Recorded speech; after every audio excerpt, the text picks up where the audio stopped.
ख्रिस्ता सर्वांना सलाम. आजचं वचन आहे रोमकरस पत्र याचा 12वा अध्याय आणि वचन 2 मध्ये आपल्यासाठी देवाची उत्तम, परिपूर्ण आणि ग्रहणीय इच्छा काय आहे.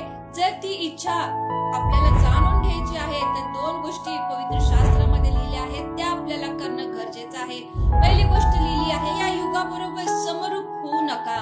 कळत न कळत हे जग आपल्यामध्ये येत चाललं आहे. जगामध्ये जगणं, जगातल्या लोकांसोबत राहणं, काम करणं आपल्यासाठी गरजेचं आहे. पण प्रिया, आपण पवित्र, वेगळे केलेले देवाची पवित्र प्रजा आपण आहोत आणि म्हणून आपल्याला या युगाबरोबर समरूप व्हायचं नाही.